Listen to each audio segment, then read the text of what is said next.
Hi, welcome to the Global class. Today we are going to start of Human Rights Unit Part 2. In Part 1, I covered the definition of human right, characteristics of human right and UDHR. Though there are two more videos which are available where I have covered these two topics in detail. Now we would be covering today in the class upholding of human rights. When I say upholding of human rights, as I discussed in the previous class also, there are the four things what we talk under upholding of human rights. One is codification, protection, promotion and monitoring. In my previous video I have explained what these terms stand for. Now today we will be taking one by one. First one is codification. Just think that what is codification, why it is important. So whenever we are talking about all these things, so a few things come up, such as what, why, okay, what the codification is, why it is important, all right, and how it has been done. Now codification, code, right? Code means writing, when you are writing something. So in case if you want human rights to be effective, that means it needs to have some written laws.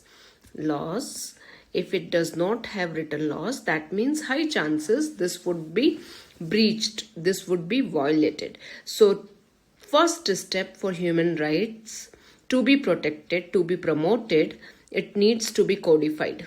Now when we talk about codification, remember your global politics talk about levels of analysis, right? Levels of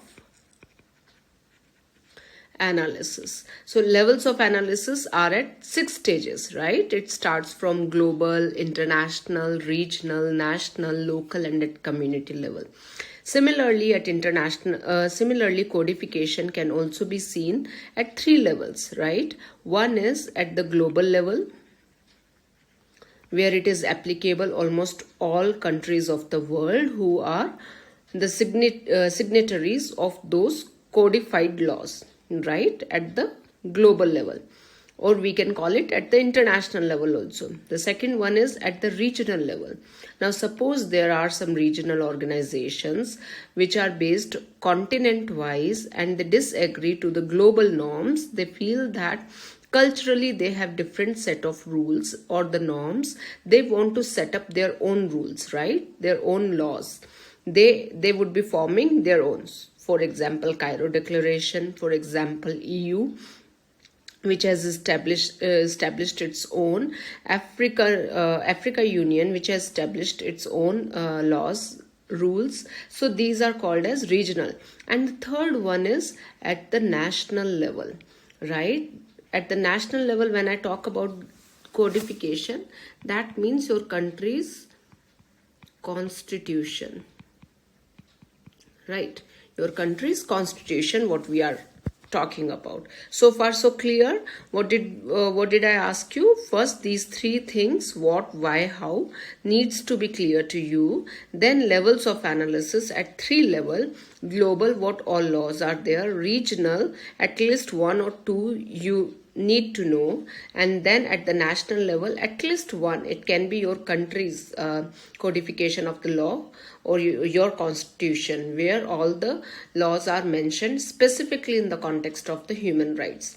Now here what it is written, I'll just erase this one. Now in this paragraph it is written,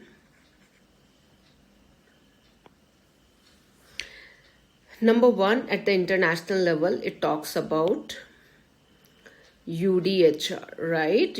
Universal Declaration of Human Rights, which was proposed in 1948. Unfortunately, this is not the binding for the member states. Eventually, in 1966, there were 2 covenants. One was economic, social and cultural rights, and the second one was civil and political rights. Both they came into existence in 1976, around 1976. Both they are known as the covenants, which are binding to those signatory members. Now the only flaw is that the country may choose not to sign this declaration. Clear enough? So this is what the flaw of this one. Then the regionalism, regional, at the regional level, again, there is European Convention of Human Rights. It could be Cairo Declaration also, right? So these are the two examples. Then at the national level, you can study about your own country's constitution also, which is promoting human rights there. So this is briefly I have told you, instead of going into detail. When we talk about codification at international, regional and at national level, I have taken the screenshot of these slides from the textbook of Pearson. Now, 1948, what I was talking about, UDHR, the strength and the weaknesses. This is where you will get everything. That's why I'm not going into depth, as you can read it on your own. 1915, European Convention on Human Rights. What it is? Is it international, regional or national? This is regional, right? This is international. So strength, weaknesses, and this one. Now this comes as the international. International covenants on economic, social rights and civil political rights, right? What are the strengths? What are the weaknesses? Then Convention against torture and other cruel, inhuman and degrading treatment. International. This is again strength or the weaknesses. Then this is regional level example. Strength, and I am not reading it aloud because you can understand very well, as this is self-explanatory things. Going further, where it is written Constitution of South Africa, which is at the national level. Then it comes 1998 Rome Statute, international. So far so clear, positive and negative, strengths and weaknesses. Now apart this one, I will provide you the link of this presentation. You would be able to click these 3 sites.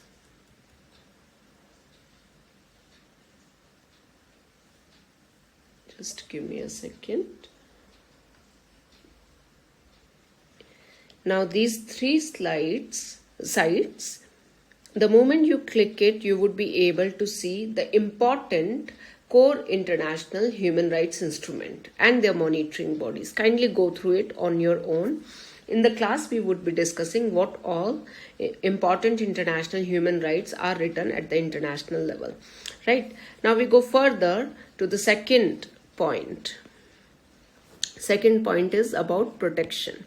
Now, before jumping on the protection, let me just ask you one question. When you are discussing about the codification, think where the codification would be more impactful, or it would be more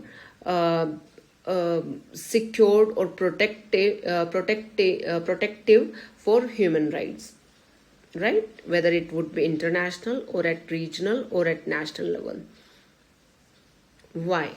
The next step you have to think, why? Why do you think that it would be, human rights would be more protected? If you say national, then why? If you say international, then why? All right. Then protection. Protection of the human right at the international and regional level is challenged by the inability of courts. Protection, who are protecting the human right. Human rights have been codified, but in case if there is no protector, high chances there would be the violation of the human right. So there needs to be some protectors who are continuously vigilant or protecting human rights to enforce the law on member state. National laws can't always be dependent on to protect human rights because they are often the violators of those rights. This is important. That means that the state who is forming the human right can also be the violator of human right also. Okay. This is a good question which has already been asked in one of the IB exams. Now, protection, again the same order, at international level, at regional level, and at national level. At national level, it talks about the High Court or the Supreme Court in your country, right? At the international level, it could be ICC, it could be those tribunals which have been set by United Nations. At regional level, it could be European Court, it could be any regional body which has set up to protect the human right. All right. Now here there is a short video of ICC. So this is a case study.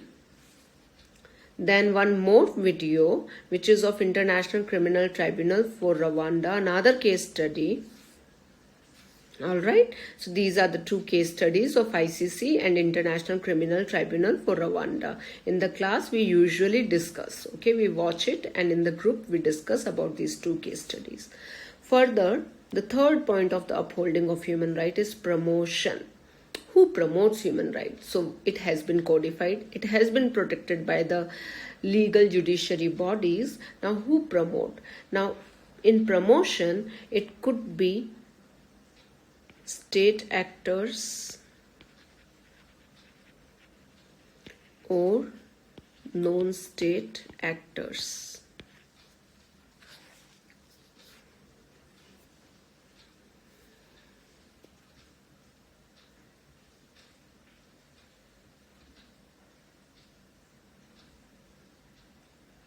Okay, I'm here. Promotion. Yep. Same pattern over here at the international level. International organizations such as the United Nations and its associated bodies, the UN Human Rights Council and the UN High Commissioner for Human Rights can be powerful advocates for human rights. However, the UN Human Rights Council is often criticized for defending the interests of its member states, some of which themselves have questionable human rights records. International human rights NGOs are very powerful promoters of human rights. They produce regular rights-specific reports on, for example, LGBTQ and lobby both national governments and international organizations to take actions. However, their power to publicize human rights issues, much enhanced by social media and the interest, is not always matched by their power to change the behavior of human rights abuser. So far so clear. The promoters, mainly the United Nations bodies or NGOs. At the national level, effective national promotion of human rights suffers the same constraints as protection. In other words, states that grossly abuse human rights are the most likely to prevent public debates about or challenges to their human rights record. That means the state who is actually abusing the human right won't promote, right? Won't promote such kind of organizations, such kind of public debate also, or such kind of investigations. For example, under Saddam Hussein, Iraq severely restricted public gatherings and dissent. Clear? So at national level, if you will see the promotion of the human right, then it would be jeopardized. Now we go to the fourth one, monitoring. Often falls to objective NGOs or other organized by non-state actors, right?